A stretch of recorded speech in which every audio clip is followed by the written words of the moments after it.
Yeah, that shit helped me as a person because I was, Really? I was super shy, and it made me become more outgoing and learn how to talk to people and learn how to communicate my music more.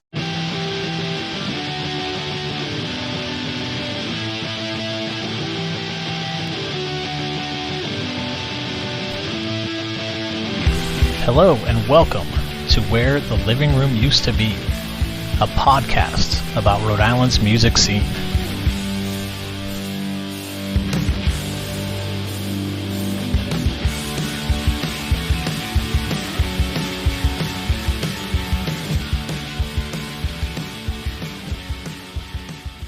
Hey everyone, it's James. On this episode, I sit down with one of my favorite rappers, Mopes, who some of you may know from his previous name, Prolyphic. Through our conversation, we get into the reason why he started making beats, the concepts behind his albums, and how growing up in a working middle-class family influenced his lyrics. We also get a little deeper into the breaks that he's taken from music, as well as his recent reintroduction. Speaking of that, Mopes' fantastic new album, Unwound, came out in February on Strange Famous Records. You can pick that up on limited edition cassette, lathe cut 7-inch, as a special t-shirt bundle, and of course digital download or stream wherever you get your music. I'll be posting some bonus mini episodes with Mopes over the next couple weeks, so please subscribe wherever you're listening right now, and follow Where the Living Room Used to Be on Instagram, as I'll be posting some show flyers, photos, and more from Mopes' time in music.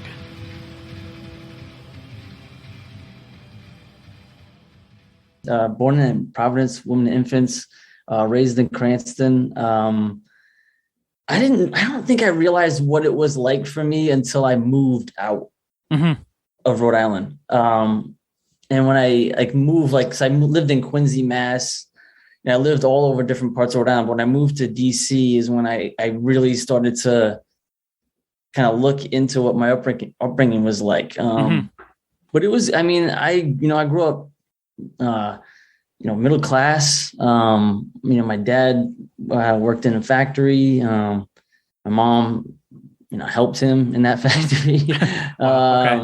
And it was good. It was, yeah. I feel like the folks who grew up in the same areas as I did in Rhode Island all kind of had the same experience, Yeah. Seems like suburban Rhode Island, especially directly around Providence, kind of has some similar stuff. But I grew up playing basketball and all the local courts. Had a bunch of local buddies that caused trouble with, and found music at some point, and it became a huge influence in my life. Yeah. Yeah, I know in some of your songs you talk about your father and the music that he played and some of that influence. Can you talk a little bit more about music early on in your life? Yeah, I grew up listening to, my parents listened to James Brown, listened to Curtis Mayfield, they listened to Average White Band, Jimi Hendrix. So there was just like a huge spectrum of music, like specifically Black music. Even though it's white folks playing, it's like Black music, right? It's soul, it's rock, it's R&B, and it was just, I just absorbed all of it, and they were playing records, and I don't think I realized how much of an influence it had on me until I got into hip hop, until I started to understand like why I got so heavily influenced into hip hop. But yeah, I remember like Bill Withers playing. Just stuff that a lot of folks don't get access to at that age, Yeah. So it was a huge influence into me as a person, just because of how much music is a part of my life, but also how I got into hip hop. Yeah. Yeah. It seems that a lot of those things are easily sampled, or, probably some things are like overly sampled or whatever, but, just kind of having that, your ear is drawn to. I think going through my dad's collection, and I think because it was magic to me how production happened when I was a kid. Like I didn't understand what those guys were doing in like Bomb Squad, Premier, Pete Rock. I didn't know like that they were taking these samples from different records and putting them into this box and shot. I did that. It was like none of that made sense to me when I was like 8, 9, right? Yeah. But then when I started to hear the samples, and then I started putting the pieces together, like, oh, they're taking the drum break from here chopping it, quantizing it, slowing it down, all doing all this stuff to it, then taking a sample from this record. It was just like I became hooked even more so into the process of it. Yeah. So it was incredible. Yeah. It was like discovering like a box of like secrets. It was like, holy shit. Like, oh yeah. I was like, it's crazy. Yeah. When did you start making beats? So, I mean, you were like self-producing a lot of stuff when you started rapping, right? Yeah. So I started, I started writing like Weird Al Yankovic kind of raps of nice parodies of songs. And I was like kind of fucking around. I was probably like 10, 11, 12. And then I started to actually get into writing. Like I started to talk about, because I was like, what am I going to write about? I'm this white dude in Rhode Island. You know what I mean? Like I was like, I didn't see like, what am I going to, there wasn't like a purpose for me to do that yet. And then when I started to like, it kind of became this process of, it became the process of how I interpret what I'm going through in the world. Yeah. And how I cope with things, how I'm going through the world. So I started to write about, what I was going through and feelings that I had and all that kinds of things. And then to also know that braggadocious shit too, of like, I can flip lines and I can flip words. And, so I started to really enjoy the craft of writing rhymes, right? And flow structure. Like, how does that work? Like when you're writing something. So I started doing that. I was recording just to like random instrumental tapes, or I would do like the pause, replay, pause, stop, record shit, and try to make my own beats from things. And that was a disaster. But mostly I just rapped over instrumental tapes, and I started to put demos together, sharing it out with people, kind of getting some feedback. And then I started to work with this dude, Sunspark, out of Long Island, who was a producer. He actually had connections to Adam's fam. And that was like my first, like, I feel like I'm actually, like this is doing this. Yeah. This feels like, I want to say professional, but, gearing more to that direction. I'm taking it more seriously. Yeah. And like roughly what year was this? So was this like mid 90s? Oh yeah. So this was so when I first started to really get into it was like 90, 98, 99. I was like 16, 17. Yeah. And when I put that demo together, I was like 17, 18. It was a demo that was called "What's Wrong with This Picture?" And you got the tapes of that, right? Yeah, yep. That dude's son was sending me beats, and I was working with him. But then, like, I needed more, right? And I was too cheap to pay anybody, so I'm like, I'm gonna fucking figure out how to do this. And at that point, I didn't have like the balls to just go out and ask somebody, like, "Hey, would you send me a beat?" Because it was like that rejection. I wasn't ready for that kind of stuff yet. So I was like, all right, I'm going to figure out how to do this myself. So I was like 18 when I started to get into production. What did you use? What was do you remember I was machine? Using, so I didn't have a machine. I was using a computer at first. Okay. And actually a computer has always been involved in my production in some variation. I was using Acid Pro, like 1.0, you know what I mean? Nice. It was like the bare minimum when it comes to sequencing and all that stuff. I didn't have any effects or any of that jazz. It was just like the sequencer itself, like the timeline. And then I was going out and digging records, Yeah. I was like trying to learn like how, like, cause that's a whole other process of like learn, like, what does that mean? Like, okay, so then you get a record, you have to sample it, then you bring it. So there's just that whole process I had to learn and piece together and figure out what that actually looked like. Yeah. So between, 18 and, when I made The Ugly Truth, which was like 2003, 2004, I was just figuring out what that process looked like. Yeah. And I was completely raw. So then I didn't know what I was doing. I would ask random people like, producers I came across of like, yo, how do you do this? How do you do that? Some people would show me how to filter a bass line, how to chop a certain way. I would just kind of pick up tidbits from people as I met them along the way, basically. And that's how I figured out how to produce, Yeah. Yeah. Because, so you did the demo, your first record as well. You did that one. You did all the production on that one as well, right? Which was alarm clock. So I did everything except for like, I don't know, say 2 or 3 beats on there. Yeah.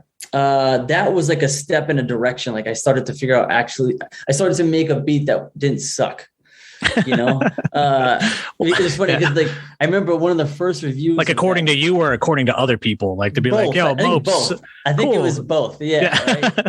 Right? I had put out that demo tape, which was called What's Wrong with This Picture. And I remember to this day, Loose Cannon, who was a reviewer out of Boston, just basically like, this dude needs to stick to writing and stay off the production pads kind of thing. Yeah. And I was like, of course I took it to fucking heart. I'm like, I'm going to prove this dude wrong. Right. So I went real hard into figuring out how to do this, because there was a part of that craft of like me writing and crafting the beat that was super intimate to me that I loved. And I also love digging for records. Like I became addicted to it. Like the whole process of going to find it, bringing it back. Like I was completely in love with that situation. I know that there are some secrets with that, but are there any spots you can share? Any that are, I mean, I'll back in the day? So where would you go digging? A lot of the spots have closed up, but the spot I used to hit up the most are probably Luke's Records in Pawtucket. That was like, I would spend 7 to 8 hours in the basement just going through everything. Because most of the stuff down there was like $1, $2, $3. Yep. And it was just hordes of records. So it really helped educate myself on record labels. I would even start to look at like producers, like years, like what years had like a certain sound and what labels and sub labels there were. So I started to get really heavy into that kind of stuff. So it was like Luke's. There was a place in Warwick called Lads. There was Tom's Tracks in Providence that had a little bit. There was In Your Ear in Providence that I would hit up. There was Joe's Moldy Oldies in Woonsocket. That was like every once in a while you get a gem from there. So I kind of made my runs, and then I would hit up Boston every once in a while. But I would mostly it was like Luke's. Tom's Tracks, Round Again, which was on Wicked. I don't know if he's still there. But yeah, those are my spots that I would go to. Yeah. So those were the spots that I hit up, and kind of made my presence known there. And then now my favorite spot is Music Research Library. I love that place. Oh, yeah. That's in Olneyville, right? Yeah, that place is probably one of the best record stores I've been to, and I've been to a lot. So cool. Yeah. Can you talk a little bit more about making Alarm Clock? And I guess I also just have a question of the name of the album. Because I have an interpretation of it, and it's probably way off, but I just I mean, do you want to hear my side, or you want to say yours first? Well, I guess maybe I'll edit this if it's just fucking dumb, but I don't know. I mean, I've always kind of taken it as 9:00 workday starts. You have the alarm clock set to 9:01, just as kind of this counterculture. I'm going to start my day after your work, I'm not going to do that 9 to 5 type thing. You're purposely starting later, against that. So that's kind of how I took it. Yeah. So. I mean, that's the metaphor for it, but it was actually a literal thing too.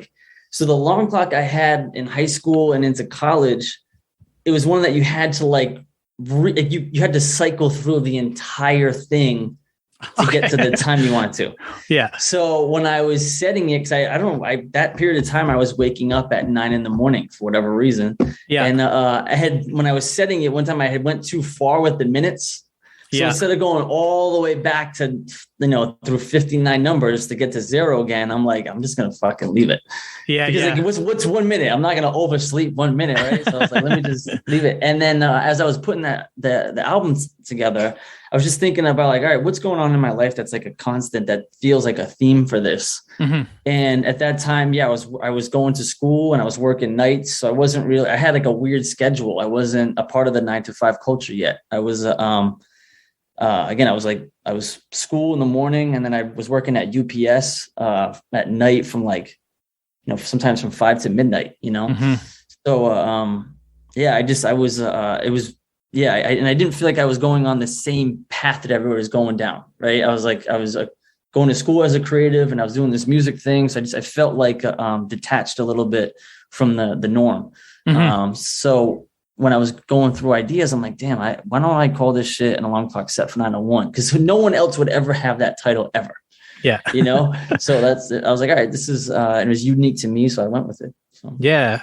Well, how long did it take you to make that particular record? Were you working on it, from 99 or whatever, when you did the demo, or was it? So the demo was like probably 98 to 99, 2000 is when I got that first demo, which was What's Wrong with This Picture done. Yeah. And Alarm Clock was basically like 2001 and 2002.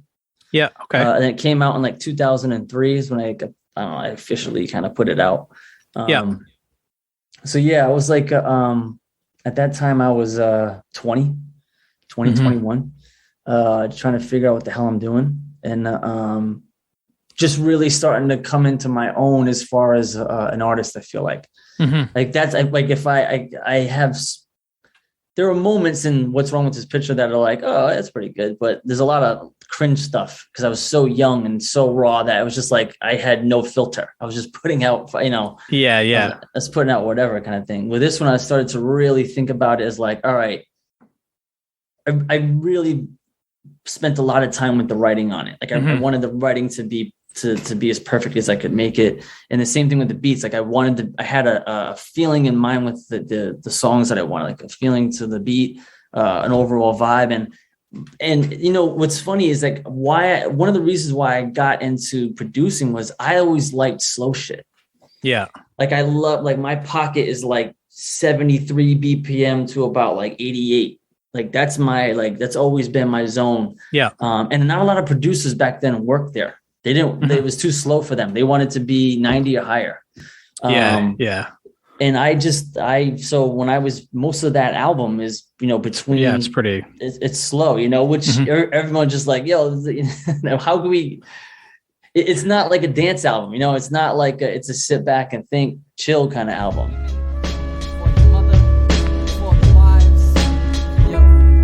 She loves me not, as the last pedal hits the floor, reminding me of each time I fell in love before. Left with another rope stem for each day she's gone, to finish my collection and make a crown of thorns. I'm your prince, charming the snakes in your garden by shaking an hourglass until they shed parts of their skin, and I wear it like a king's robe, but it feels awkward and loose. And I guess it's what I get for trying to walk in someone's shooting gallery, falling on callous knees that bleed when you put your head inside the guillotine and the axe leaves a hand. She needs a man and fiends the vaccine. Caught him in the line of fire like every bachelor's routine, where they stand single file with their singles files, blindfolded targets for the hunters that is sitting in the aisles, waiting for them to walk down the shrinking mile. The bell tolls when they pull the trigger with their ring finger and smile. That's why she calls you dear, using her terms of endearment. This hunter's got you caught in the headlights of a repair. But what was your live show experience with at that time? Like, were you doing shows at that time, or? So I started off going to open mics. That was like 99. I was going to Black Rep. I was going to AS220. I was going to, basically anyway, because there'd be random cafes that would have an open mic, or like a poetry slam or some kind of shit like that. And I would try to hit it up just to get practice. And because, when you're in your room doing your own thing, you think this is like, oh, this sounds dope, but it really comes to fruition when you have to perform it in front of people. Yeah. When you really, and then it's even how you're working through, like how you rap it and how people are responding. All that energy is help me as a writer.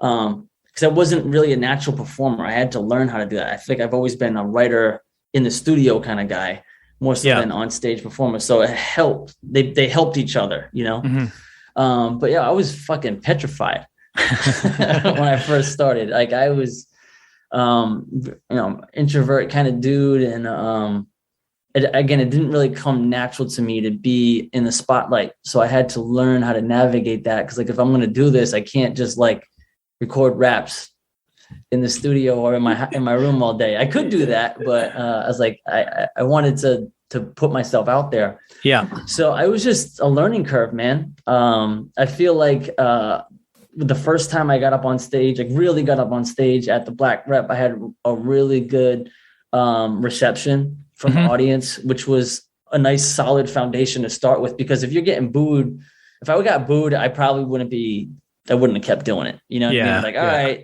this isn't going to work out, you know? But I did really well and I had a little bit of a buzz and, I just kind of took it from there and then just tried to get better, become a better performer. So, you know, you can't just go up there and do 75 BPM songs all day about, you know, melancholy vibes. You gotta kind of switch it up, right?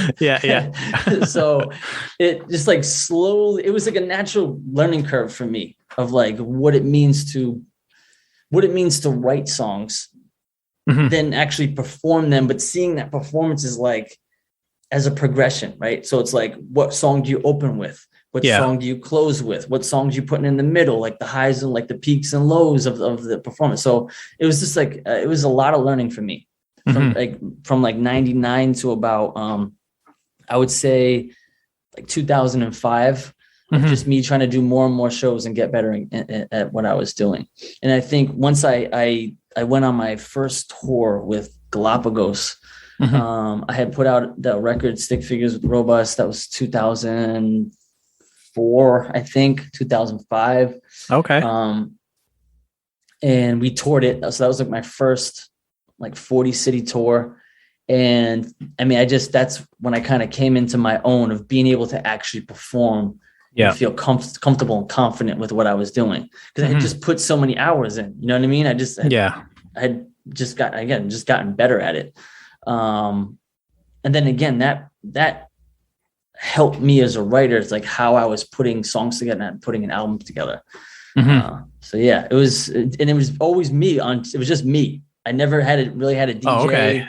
With the exception of when I performed with Stick Figures, it was me and Robust on stage together. But when it was my solo stuff, it was just me and a CD player, basically. Yeah. So it was again, I was like just trying to tread water, you know, and keep my head above it without sucking, but knowing how to just knowing how not to gas out where you're just like you're going too hard, then you blow your voice out, or not going too soft, like it was.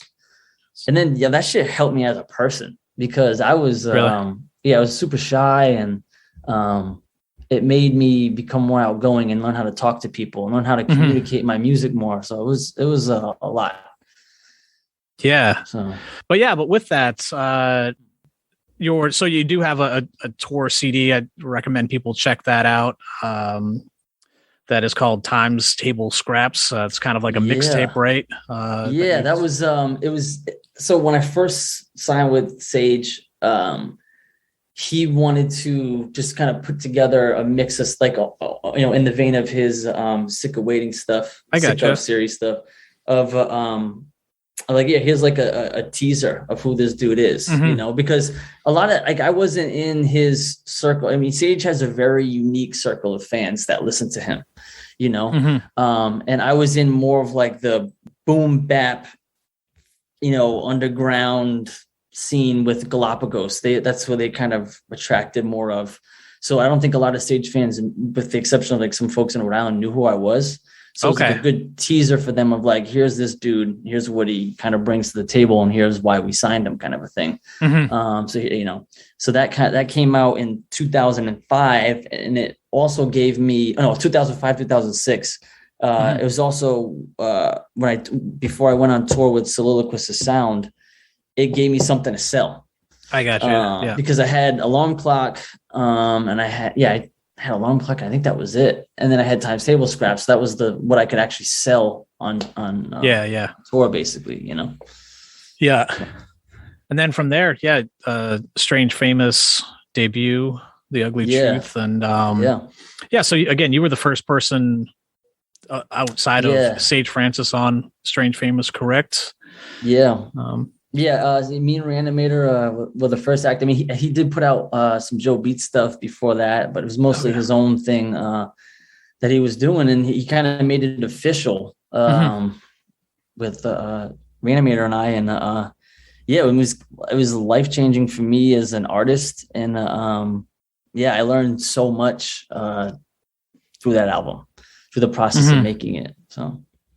Yeah, what was that like? Like, I mean, especially because you came from making your own beats and handling all of that stuff, like was that so like a little bit jarring working with someone else? It wasn't, because I knew that I've always treated music as a way of, or I should say the creation of music as a learning process.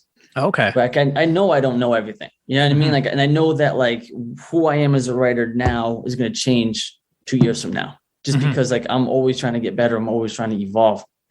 So I knew who Reanimator was at the time, and I knew his style. So I knew it was going to take me as a writer, and again, being like a producer of mine in a different direction, which I was like all for, because I don't want to keep making the same thing over and over again. I got you. Yeah. So when he said that, I was like, okay, let's do this. Let's make this happen. So yeah. But yeah, I mean, it's a great record. I just want to shout out the line just because I've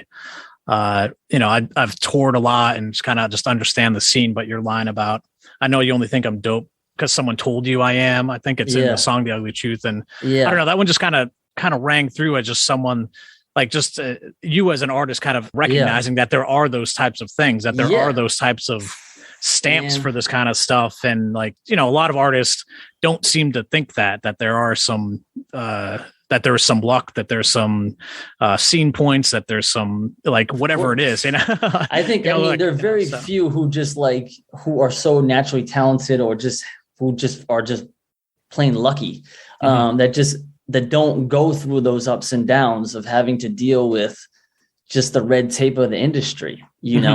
Especially when you start to grow out into a wider audience. I mean, and again, the kind of music that I was making, it was like, I'm not following anybody's footstep. I was always trying to find my own way, my own path, my own voice.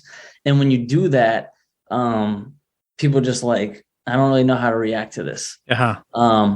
But what it did though for me is that people that did react to it, and artists that I respected who reacted to it, I knew I was doing the right thing. I knew I was doing what was right for me and my music. And I was like, I didn't need anybody to co-sign me anymore. I already know that I'm dope. You know what I mean? It's not that, and I'm not saying that to be cocky, but it's like, I already know that I have quality or I have something to bring. So it's either you're catching up or you're not, but I'm not gonna try to figure out what you like and cater to it. Cause it's what the hell's the point for me? That's what I'm going to do.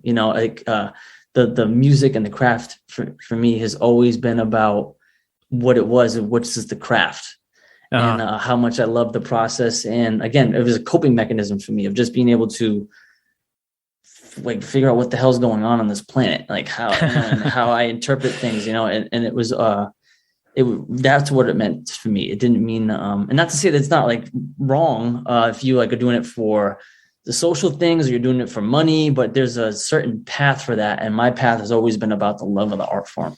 Yeah. No, I mean, to me, it seems like it comes through just how much you love to just create everything from the ground up.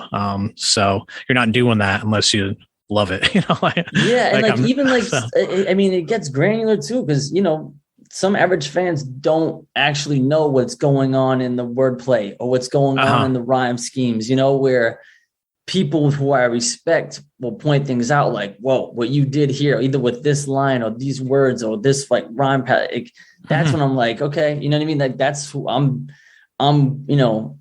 putting those Easter eggs in for those folks, A stick figure reanimated to how others see fit, presented on a pedestal, introduced through a remix from a poor rendition.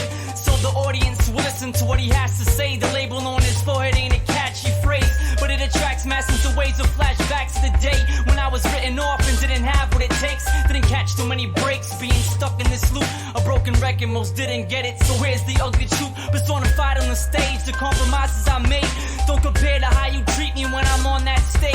Your perception of how you see me up and change quick when you see my association with strange famous. So I know what it's like to be strange but not famous. I know what it takes and also what it claims to give. Now you know what my name is. Another product of entertainment. Never said I wouldn't take it. Told Sage I appreciate it. The buzzkill when most show me love.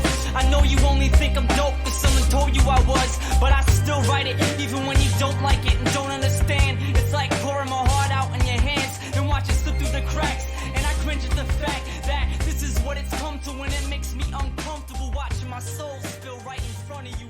I hope it's worth every penny, because it never... You know, the next record you did was with Buddy Peace, and one's called Working Man. What was that like, working with someone now, you know, across the pond, and you know, someone that's, again, you know, part of that circle of Strange Famous, and you know, that next step? So I didn't know what I was going to do after The Ugly Truth. I was like, I was in like a crossroad of like, am I going to put all my energy into this, or am I going to go in this direction? Mm-hmm. So there was like a lull. There's like a 4-year period between when The Ugly Truth and Working Man came out. And I mean, when 2007 in Rhode Island, the economic crash kind of hit, you know, it was bad. Like there was no work. I didn't have any money. I was trying to figure out what the hell I was going to do with my life, you know? And so a lot of that record dealt with that. It was just like, it dealt with me feeling like I didn't accomplish what I wanted, but I was like, it was like, just like that struggle mentality. And I wasn't sure who I wanted to work with. I wasn't in the space to be a producer yet, because I didn't want to follow it up. I wasn't ready yet as a producer to be like, I'm going to produce my next album. So I wanted to find someone who I wanted to like, who I thought I could fit that vibe with. Yeah. And then Buddy ended up doing a remix for Artist Goes Pop. When I heard that, I'm like, this fucking dude's incredible. Just like his sound design and his ear and you know, he's on a different level that I don't think a lot of people really can appreciate. So I reached out to him. I'm like, yo, I was like, you want to put a record together, like do a full album? And he was completely down. And we, you know, did it new age style over email, you know? Okay. And, you know, we didn't work ever together. Actually, it was the same thing with Reanimator. We did everything over email, you know what I mean? We never met up and worked on stuff. It was always over email. So yeah, we made it happen, you know? And, it was really fun to put together. It felt good to be, like writing and recording again. But that album is like, there's a lot of like, I look back, like dark moments on that album, you know, me trying to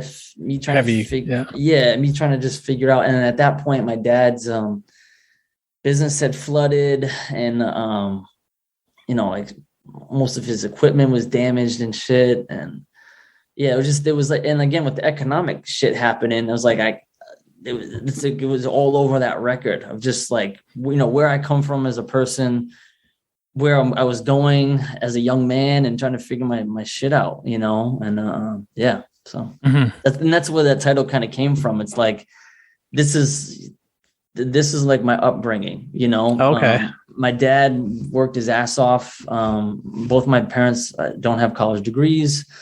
Me and my sister, like the first in both sides of our family to graduate from college. So it was like, it was a little piece of me that was, kind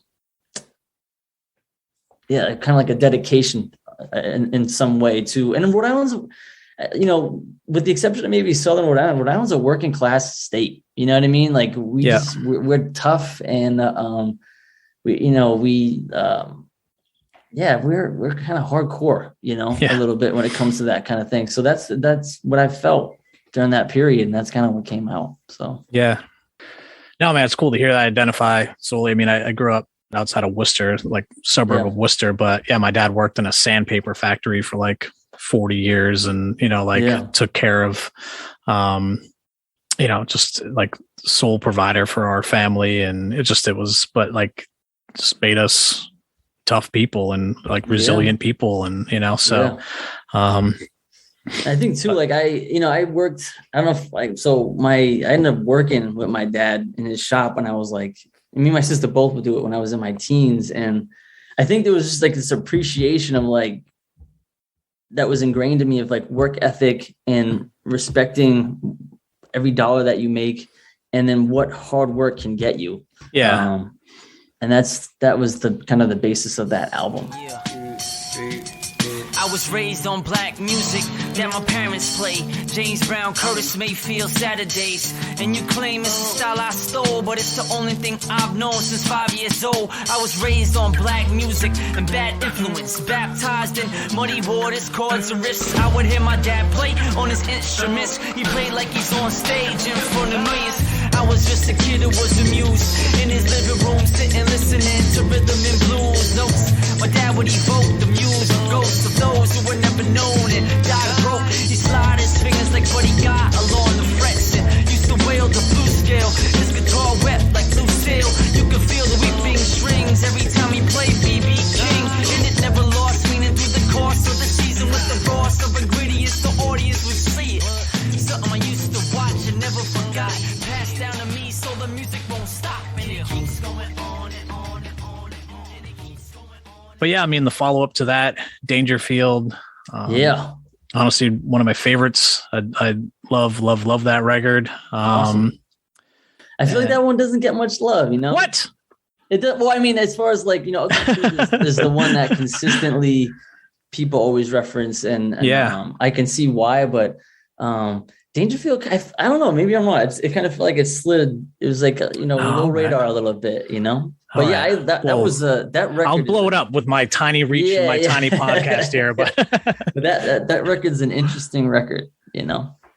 I mean, I find it, just the thought behind it. I mean, the name Dangerfield, and we can kind of talk more about your name change to Mopes, but like just Dangerfield itself was kind of inspired by Rodney Dangerfield, who is just a stage name for this comedian that just wanted to reinvent himself, and it's just, I think it's just really interesting concept kind of put together, and just a really honest thing, so again, like nothing to do is not well thought out. You know what I mean? It's all, it's very, very precise, and there's usually a reason why I do things. And after the Working Man, I was just kind of like, I don't know. I just like, I can't bank on people liking me to make a living. That was like where I was at. So I was like, if music's just going to kind of be this thing over here for now while I figure out my other shit and how to actually provide for myself. And at that time, the person I was in a relationship with, so once I started to get my feet grounded in video production and I started to make a living, I was always writing, and I was always kind of messing around with beats, and I was always digging. I just hit this point of when my son was born in 2014. When I was going to become a dad, I was like, whoa, there was so much shit that, you know how it is, like when you're becoming a parent for the first time, where stuff from your past and who you are as a person just all started bubbling up. And again, like music being my outlet to kind of deal with this shit, I just started writing again. And I started producing again, and I got really into producing. I was like, okay, I want to get better at this. So at that time I was using my MPC 2000 XL at the time, and I was using, I started to get into Logic Pro. So the Logic Pro kind of became the sequencer of effects thing, and I was using the 2000 XL as like a pad a pad to trigger samples and stuff. Yeah, which is the same with Alarm Clock. Alarm Clock had 2000 XL too, but I just got better. I got better as a producer. My ear got better. I learned a lot from Buddy. I learned a lot from Reanimator. So I kind of put all this into this album. But in the back of my mind, I'm like, this is it for me. This is it for me as Prolyphic. I don't see me making another album after this. I don't. Being a dad is like time. I'm like, I just don't know if like this is gonna be. I don't know if I have it in me to do this anymore. Basically, so like this. And then I went down a rabbit hole at some point of Rodney Dangerfield on YouTube. You know how that shit works, right? Yeah. And I always knew who he was. I used to watch. He used to have like stand-up specials. We'd have young comedians on HBO. So I've always had like this connection to stand-up comedy in my music and who I was as a person, because I think stand-up comedy is just as influential to me as hip hop is. So I went down this rabbit hole, and so I learned about this dude. I'm like, whoa, this is super interesting. Yeah. And I started to think about who I was as an artist. And I was like, man, like the thought of reinventing myself sounds like an amazing idea of like you know what I mean? Of like, feeling like I've tied this whole person into a bow and putting it, and then taking a step back. And then if I ever got back into music, I was like, I would probably change my name and do some Rodney Dangerfield shit. That's what I would be, that would be the next step for me. Yeah. But at the time I wasn't planning that. Right. I was just like, this is going to be the ending for me. This is going to be the ending. I want to do it self-produced, like how I did Alarm Clock. So it's going to be like kind of bookend it. Yeah. Yeah. It was like full circle. Like, here's the progression of who I was as a writer, as a producer. And again, it allowed me to kind of go back to my roots of like creating in my room, like being like engulfed in the music, in my little shell kind of thing. So then that's why I picked the title Dangerfield. And that was the whole reasoning of the title name and that bookend of my career as Prolyphic. Yeah. Yeah. Well, it's a fantastic record. I mean, the time change in Pale Blue Spot is one of the coolest things I've heard. Thanks, man. Yeah. Thanks, man. It's just kind of unique. I mean, it like literally like when I it's still like look forward to hearing that when it comes up, and it kind of turned my head, like I still remember like hearing that back in the day when I heard it, and I was just like, what was that, man? Like, did he just like, but it wasn't totally like you, I don't know, maybe you can speak a little bit more about it, but it wasn't like your flow completely changed. Like the beat kind of sped up. You maybe sped up a little bit, but you kind of stayed in the same pocket. But the beat is BPM, the BPM never actually changes. It's just the drum pattern. Yeah, the drum pattern, like because like the that first drum is I don't know shit about music, but like it's more like it's more like a jazz drum, right? Yeah. It's like this jazzy kind of like, I want to say it's like a 3/4 kind of drum, and then it goes into kind of like a trappy kind of drum switch up. I don't know who I heard or what I heard, but I heard someone do something similar. Actually, Box Within the Box was kind of like that too, where like that was a song I did with Reanimator, where it's like it starts off this and all of a sudden just like it just builds into this other direction, like holy smoke. So I knew that this song was going to be that one where I did it, where it's like I started here and I'm just going to go just going to show off like producer skills a little bit of like, and then I was like I do some double time on it. So it was really like I wanted to push myself a little bit as a producer and as a writer. So well, it's an amazing song. But yeah, even just the fact that it wasn't even like a buildup, it was just like here's a chop and it just all of a sudden it's fucking cool, man. I mean, I appreciate stuff like that when people. Well, I appreciate it when other people appreciate things like that, because that's what I do that shit for. I'm from a blue control, from blue collar, blue bug emblem. Same city as Vinny Paz, state of Richie Hatch, Ernie D's a legend. Talk fast with an accent, size a horse shack, underdog passion. On tour with Jim Carrey in the van with a band headed towards Aspen. Pale blue spot, a pale blue spot, a pale blue spot, a pale blue spot, a pale blue spot. A pale blue spot. A 1 and 2 and born the same day as Tupac in June in a boom box tuned into Tupac. Bob Newhart, cereal spoon bot and a huge heart. All I do is cartoon watch. Grew up in the Reagan 80s, Huxtables and Brady's, kissing hands and shaking babies. TV raised me, cracked in the pan where my brains be. Auntie couldn't save me from ADHD. Children of the similar lack of discipline under bad influence. White middle class brass pants sagging, listening to rap mimicking black. When did you start thinking about making music again? Like, was when Dangerfield came out, like you were like, all right, that door is shut. I'm just going to go and start doing, video work and real life stuff. There was a lot of things that had happened in that period of time. Just like personally. And I was like, I just don't know how I'm going to make this work. And like, I knew in the back of my mind, I could always like come up with lines, or I'd like, again, still dig for records, but it wasn't going to be like, oh, when am I going to put an album out again? You know? And, I just like, when the hell am I going to do shows and all that stuff? I was like, it was more of just like for fun. So I'd say 2019, I was going through a real fucking rough patch. It was like the start of my divorce with my former ex. And I was just feeling like I lost so much of who I was as a person. I mean, that kind of happens when you become a parent, right? Especially with young kids. You're so, and as a dad, I was like, I'm a fucking provider. Like, I'm going to do whatever I can to make my kids have a good life, be stable. And then that's who I am now. I'm like dad, husband guy.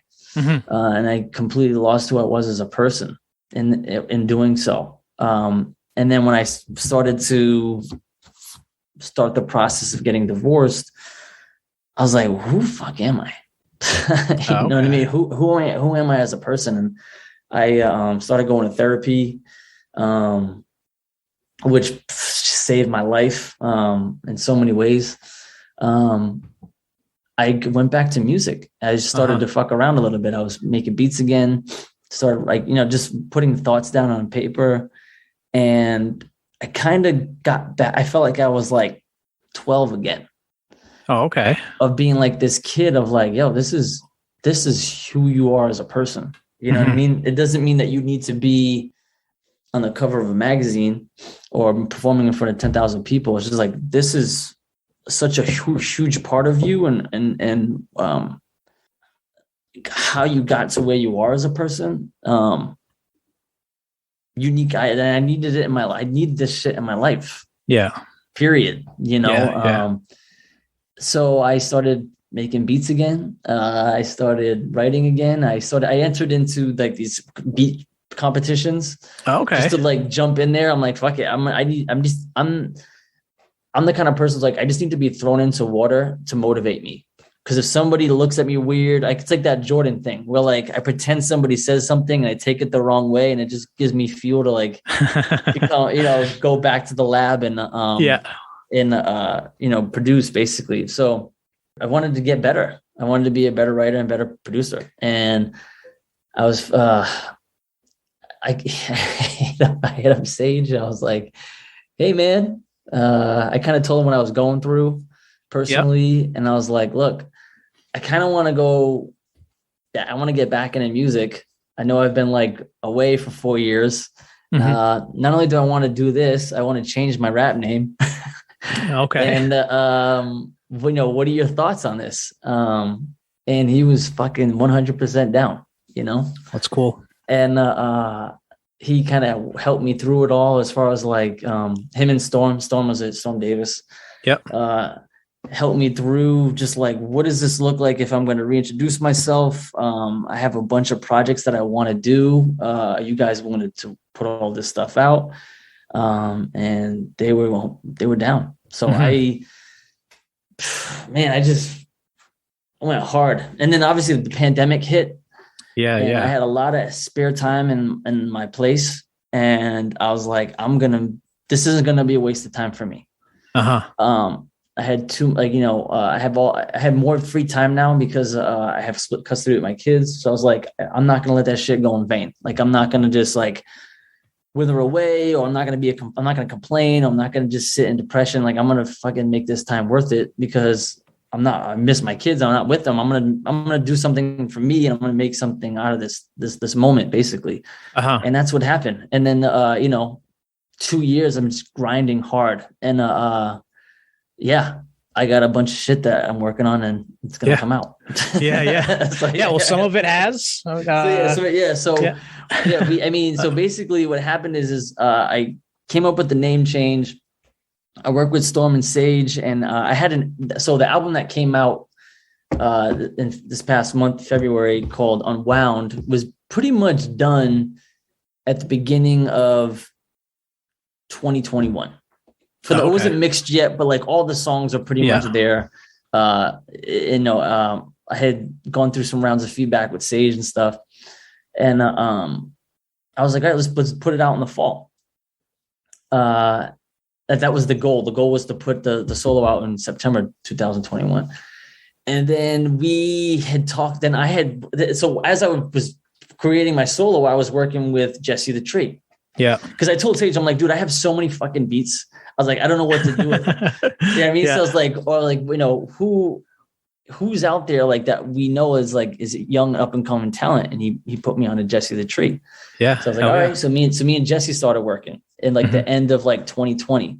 And then in between that, we were going to do like an SFR project, and I was going to produce it and have a bunch of different MCs on it. I gotcha. Yeah. And that's going to reemerge into something different because all those beats have been used in other projects now. But while we were doing it, this dude, Black Lick, had written like fucking a verse for like every beat. It was like 20 beats. He had like a verse for everything.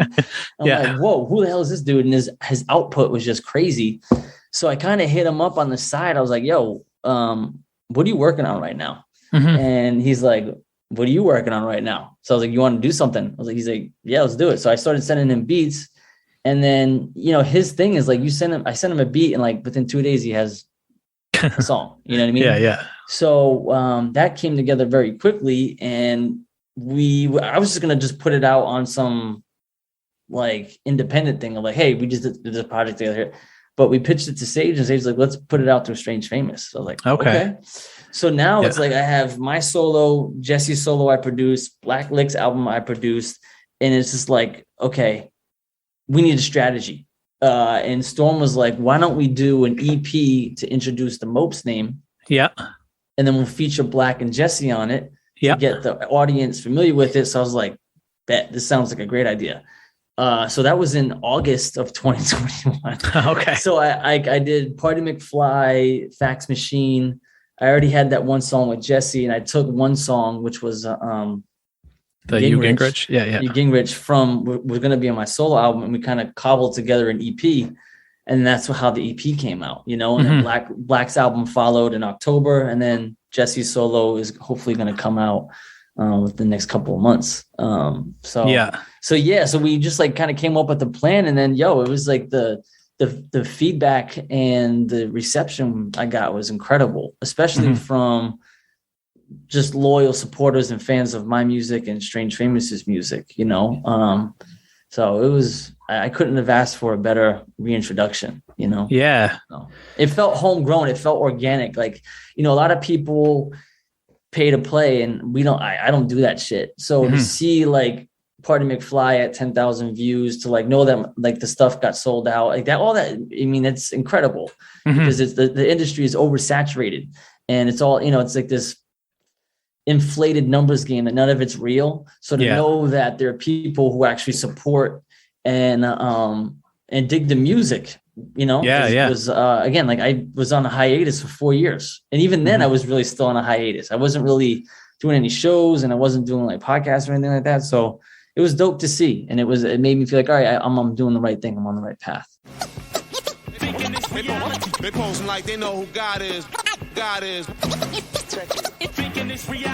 Burger Kings, murdering herds to their extinct. Self-serving fur minks and splurge on bird wings. Yo, you work the curb, burning what you earn, trying to blur in and turn conservative like Ging. Rich, cling to your purse with the pigs in the dirt. Become immersed by your personal things, so what's it worth? A pen full of ink for when the pendulum swings. Pretending the king's dressed in trends for the fringe. Them candle-scented wings can't handle the heavy winds. We're good at stock tips when you got an empty fridge. Putting lipstick on a pig, taking blindfolded swings at pinatas on strings. The system's all rigged for you to come close. Keep playing, never win. Scrolling through the feed just to keep you plugged in. Got the stream on a slow drip, likes in a roach clip. Moss in the light who stay woke but never notice. They been broke, you Ging rich.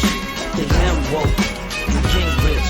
I smell smoke, you Ging rich. Cop the Gucci bag with the penguins. They been broke, you Ging rich. They been woke, you Ging rich. I smell smoke, you Ging rich. Cop the Gucci bag with the penguins. But yeah, I mean, with your new record Unwound, I mean, I don't know. I mean, again, maybe just because it's your production again, but it does kind of harken back to some of the influences that you've talked about of your upbringing. Has a lot of that like older kind of soul samples on some of the stuff. I mean, it cuts through, man. I mean, it's a great album. But like, how much you've opened up, like how, personal you are on this stuff. And I mean, you've been that in every piece that you've kind of put out essentially, but can you talk a little bit more about making Unwound and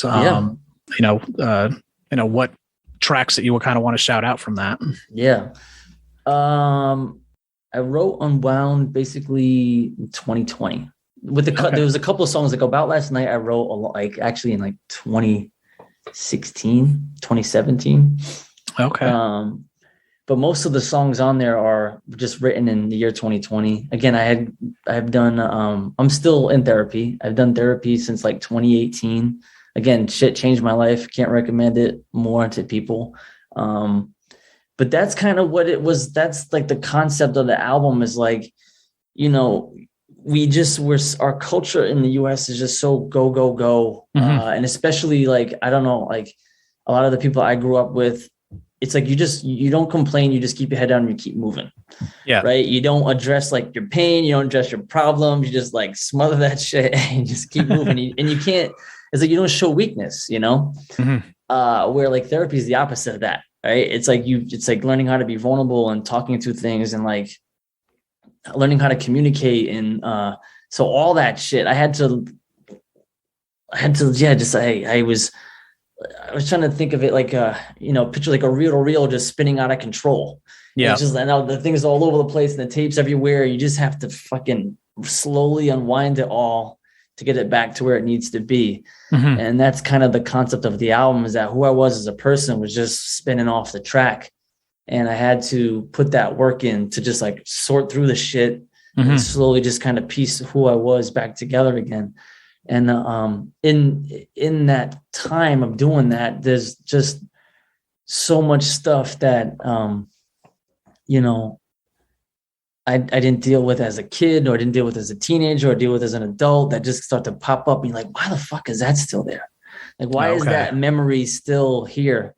And then I used, again, and as being in therapy, a lot of that stuff came up. I'm like, why the fuck is this here? So instead of just like ignoring it or suppressing it, I was like, let me just write about it. And it was funny. In the moment where I was writing it, I'm like, there was an attempt to feel positive and not just be like, I'm sad, like I'm complaining. Like I'm not into that shit. It's like, I want this to be like cathartic and I'm pushing it forward, not letting it bring me down or just being sad for no reason, And it didn't feel like a sad album when I was actually writing it. Like About Last Night, I knew it was sad, but like a lot of the other songs, it felt like I was more positive than it was like a negative, Oh yeah, definitely. Yeah. Right. But it's dark, I don't know if I can not make a dark album. I think that's kind of why I got into music, was to kind of cope with those kind of feelings and those kind of thoughts.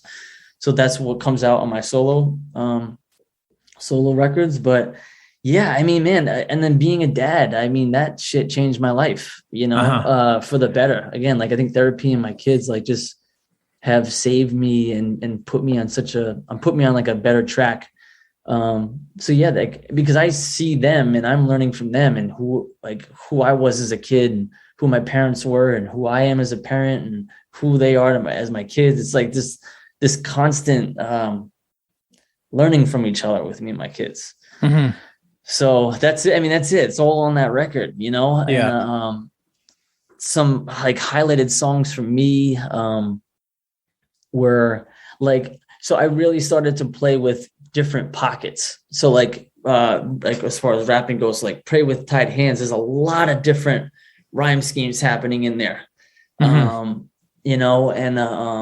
just trying to hit different flows, but all make it feel seamless and not feel like I'm trying too hard. Like there's like a reason why I'm going in these directions, right? So if like the beat's not changing up, my flow's changing up. So yeah, I went like as hard as I could go. And this felt like how I created The Ugly Truth. Like I was really trying to get, I'm not saying perfection, but I was trying to push myself as hard as I could. And even with production, like I wanted to shape my sound more. Like, so when I'm handing the files off to people to mix and master, like I know the sound that I kind of want to get out of it. Okay. Yeah. You know what I mean? So there was a lot of that going on. So yeah, like, Pray with Tied Hands was like a standout to me. One That Got Away was another ill story that was true that happened to me. I mean, there's some embellishments in there, but it was a crazy situation I was in. So yeah, I mean, it's like dealing with like loss and again, like how to cope, what the fuck we doing? You know what I mean? And it's when I put music out, it's like when I create the music, it's for me. When I put it out, it's for other people. Mm-hmm. You know what I mean? So I wanted it to be just as much as people who like my music and who don't even know me and might like it as just as it was for me. You know, I wanted people to enjoy it. So and the reception so far has been good, you know? Yeah. So I was listening, so let me see. Like, so I got into like Rock Marciano, Griselda. I love Alchemist. So the feel of that album, I think, was based on that music that I was listening to. Like 2015, 2016, like those guys started to get some buzz and that like slow soul, kind of grimy sound that I've always loved and I've always tried to emulate, was popping. And I'm like, I know this shit. I love this shit. You know what I mean? Yeah. So I kind of found my lane. I'm like, I can do this, but in my own way. Like, it's not going to be a ripoff of Griselda because I've already kind of done this. I know how to flip this style, you know? Yeah. Yeah. So that was another big influence of like the direction I went. Yeah. No, I mean, I love the production on it. And, you know, one thing that I think is great. I mean, obviously this is a Rhode Island based podcast, but, you know, for those listening, you, aren't currently living in Rhode Island anymore, but still, you know, claim it as your own. Forever. And, I'll always be a Rhode Island artist. And, you know, with this album, I mean, you have the song Home is a Tough Leather Jacket, you know, sample the Block Island Ferry intro, stuff like that. But I mean, that's just like, it's just an honest song, man. And it's just like, I mean, it's the line that you have in there of like, you don't get help, you get high, you know, like, fuck, man, that just like hits, you know, that, especially, I mean, I don't know if you know, but I mean, I've been in recovery for a long time, and, you know, have been, you know, doing what I got to do, therapy and all of that other stuff as well too. So, I mean, good maybe that's also why I like some of these records, you know, when I hear it, stuff that I can identify with, but it's just like, just real shit, man. It's funny because, you know, people, and that's not just the Rhode Island song. I feel like that's that pocket of New England song.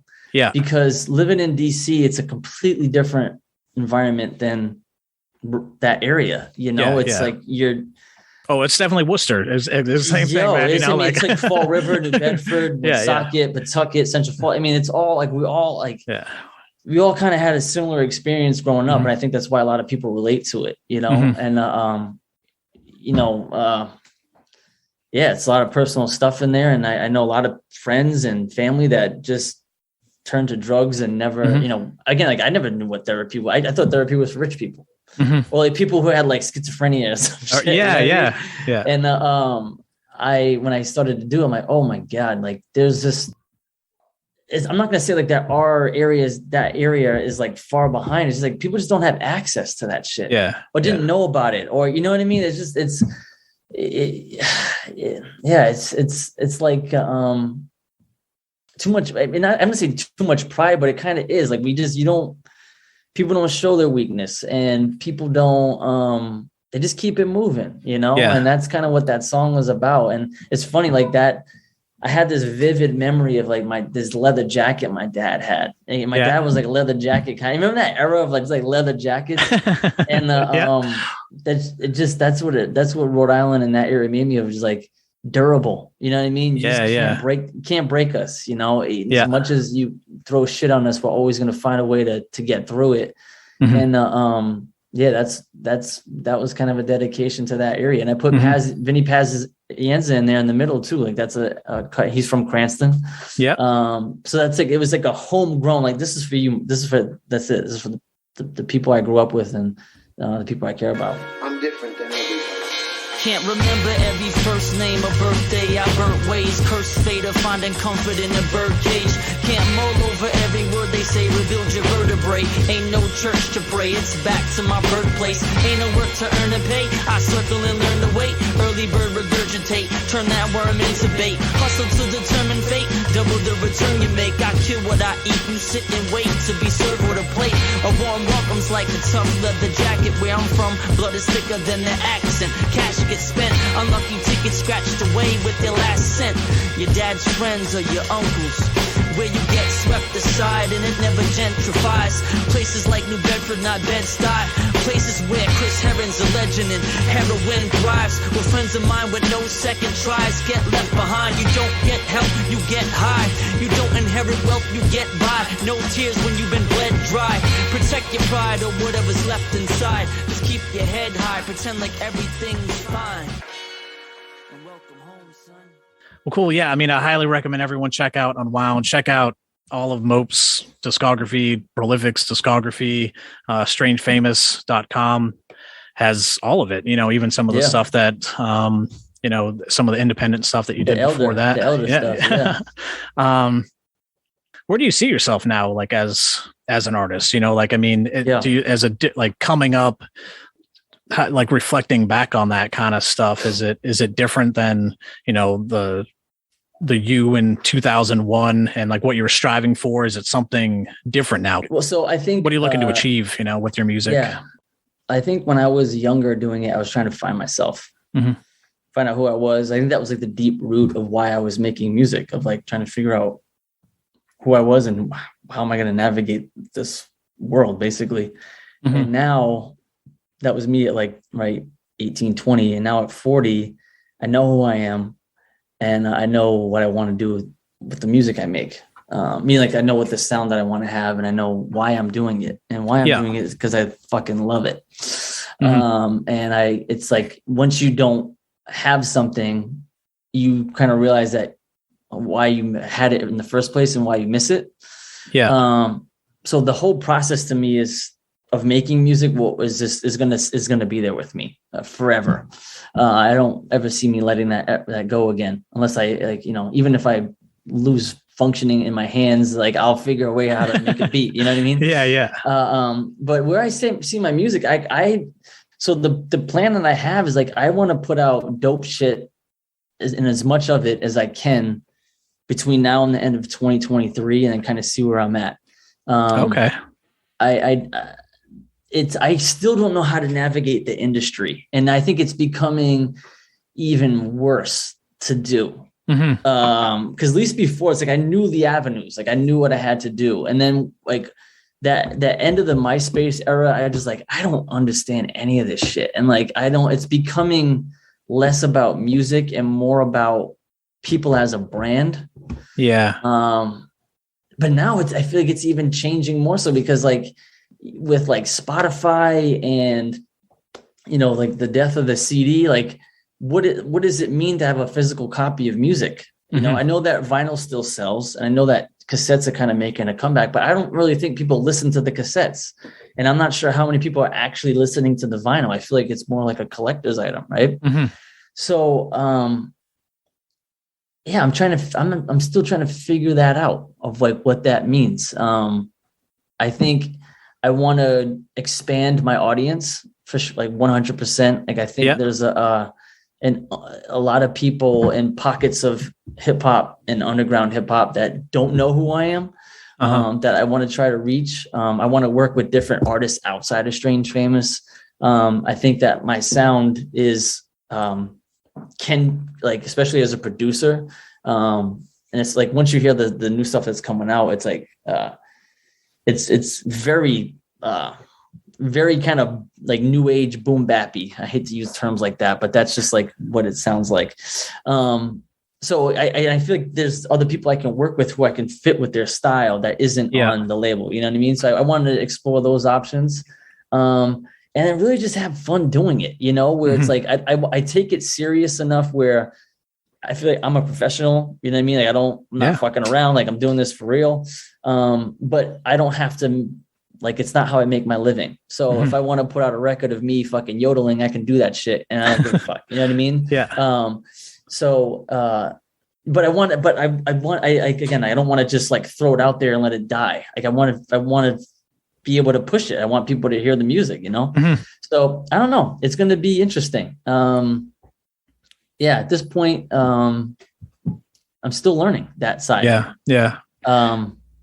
It just weird. keeps changing. I mean, I grew up kind of touring mid 2000s, you know, and I was like, well, I mean, there was definitely gatekeepers and certain things that need to be done, but it was like kind of, you just go out, you know, make some CDs, you go out and play as many shows as possible, and hopefully you sell them and come back and you do it again or whatever else. But now it's, just a lot of, kind of unknowns. We need those like gatekeeper DJs who aren't getting like payola.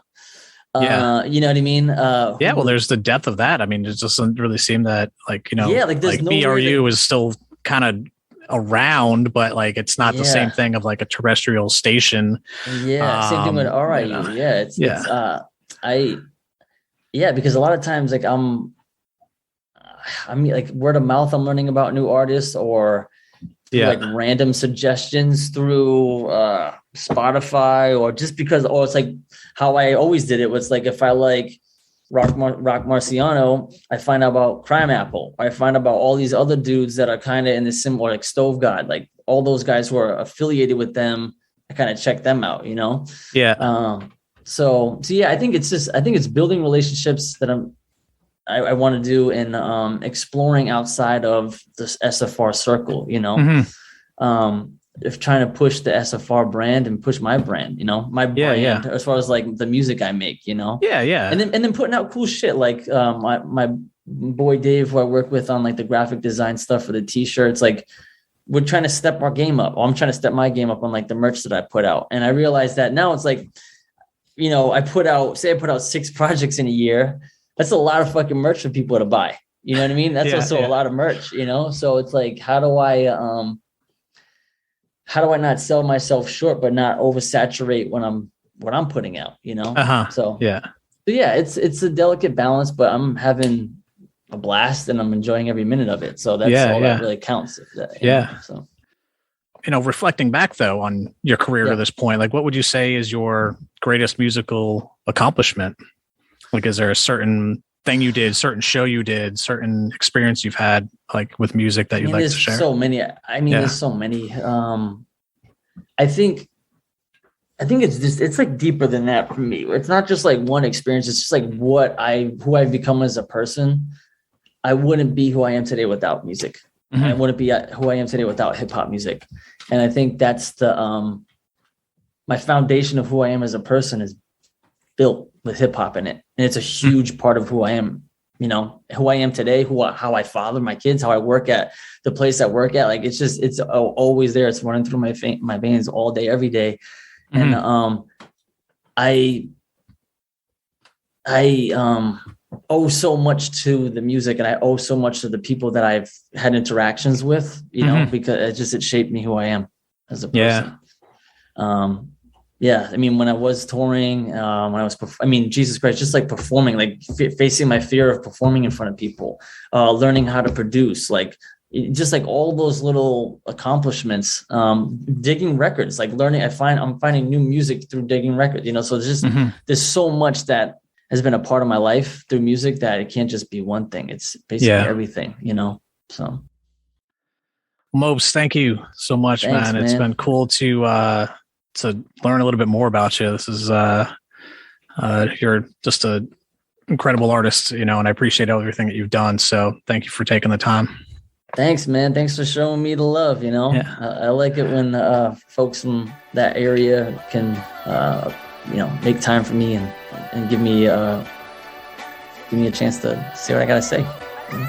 Of course. When you escaped the jail cell through a gate, you scraped with your nails and made your way through a drain pipe. You take the smell. That first taste worth the wait, let the rain fell. Your birthday felt the wave, let your face well. Stains on your name get placed on the shelf next to all the paintings that your kids made with your help. It's like train or untrained, it's a game with yourself. The pain runs through veins till the pain takes your health. Snakes aim to drain what separates from the fells. Fuck it, you take the L's, let the flames take the wealth. There's no price for freedom, a truce I made right with my demons. We too much alike, we tight, you know my weakness. And it's for demons to have a means to an end.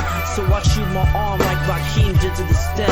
And I'm supposed to pretend it's all good when it's convenient. Sick of being at odds, just wanna break even. Recreate the atom just to break the even. Slide the snake inside your Eden, making babies just to change the season. Making up reasons just to stay believing. Keep reaching, keep digging, keep kicking, keep breathing. We give away our smiles just to take the pain. We give them to our demons just to take it in vain. We give it our all just to take the fall. Then we give it what's left just to take one step. We give away our smiles just to take the pain. We give them to our demons just to take it in vain. We give it our all just to take the fall.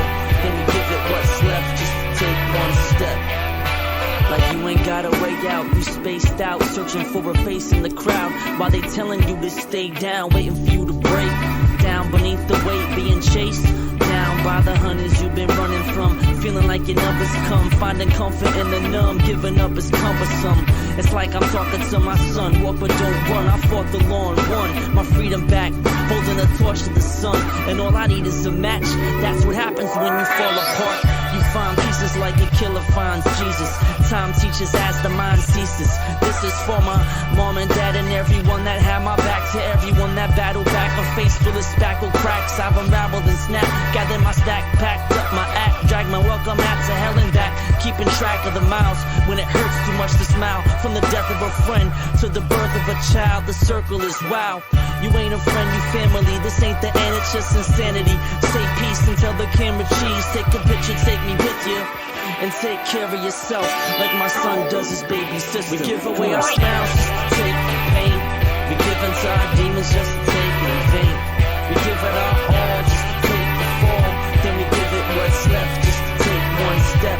We give away our smiles just to take the pain. We give into our demons just to take it in vain. We give it our all just to take the fall. Then we give it what's left just to take one step. To take one step. Take one step. Yeah.